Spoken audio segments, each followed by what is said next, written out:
എൻ്റെ പേര് Francis Paul. ഞാൻ വാടകയിൽ നിന്ന് വരുന്നു.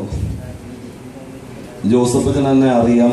കാരണം ഞങ്ങളുടെ ഇടവകയിൽ ഒരു 5-6 വർഷം ഇരുന്നിട്ടൊരു അച്ഛൻ. ഇപ്പം അച്ഛനെ ഞാൻ കഴിഞ്ഞ ഇടയ്ക്ക് കണ്ടപ്പോഴാണ് അച്ഛൻ പറഞ്ഞ് ഇവിടെ ധ്യാനത്തിന് വന്ന് കൂടണമെന്ന്. എൻ്റെ വൈഫ് കഴിഞ്ഞ ധ്യാനത്തിന് കൂടിയിരുന്നു.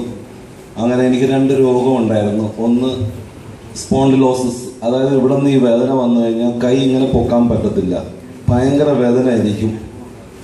പിന്നെ നടുവേദന എനിക്ക് ഞാൻ സൗദിയിലുണ്ടായിരുന്നപ്പോൾ എനിക്ക് വന്നതാണ്. അതൊരു 10-14 വർഷമായി അതെന്നെ ഇങ്ങനെ അലട്ടിക്കൊണ്ടിരിക്കുകയായിരുന്നു. ആ വേദന കുനിഞ്ഞോ പണിയെടുക്കാൻ ഒന്നും സാധിക്കുന്നില്ലായിരുന്നു. ഇവിടെ വന്ന് ഈ ധ്യാനത്തിന് കൂടിയപ്പോൾ ഇന്നലെ ഞാൻ പറഞ്ഞിരുന്നു, അച്ഛൻ്റെ ആ വചനപ്രസംഗത്തിൻ്റെ സമയത്ത് എൻ്റെ ഈ വേദന രണ്ടും മാറുകയും എനിക്ക് കുനിഞ്ഞ് ഇവിടെ ക്ലാസ്സിലൊക്കെ അറ്റൻഡ് ചെയ്യാനും സാധനങ്ങൾ പൊക്കുവാനും സാധിച്ചു.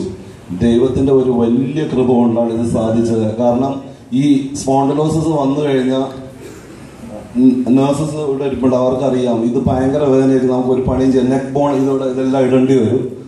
അപ്പോൾ അത് കാരണം ഈ രോഗം മാറ്റി തന്നത് എൻ്റെ ഈശോയുടെ ഒരൊറ്റ ഇതുകൊണ്ട്, അല്ലെങ്കിൽ ഇത് നടക്കത്തില്ലെന്ന് എനിക്ക് പൂർണ്ണമായിട്ട് അറിയാം. ഇത് ഓപ്പറേഷനൊക്കെ പോയി കഴിഞ്ഞാൽ 99% നമ്മൾ പാരലൈസ് ആയി പോവും. അപ്പോൾ അത് ദൈവത്തിൻ്റെ ഏറ്റവും വലിയൊരു കൃപയാണ്. ഇത് മരുന്ന് കൊണ്ടൊന്നുമല്ല, ദൈവത്തിൻ്റെ ഒരൊറ്റ വലിയ മഹത്വം കൊണ്ടാണ് ഇത് സാധിച്ചത്. യേശുവേ സ്തുതി, യേശുവേ നന്ദി.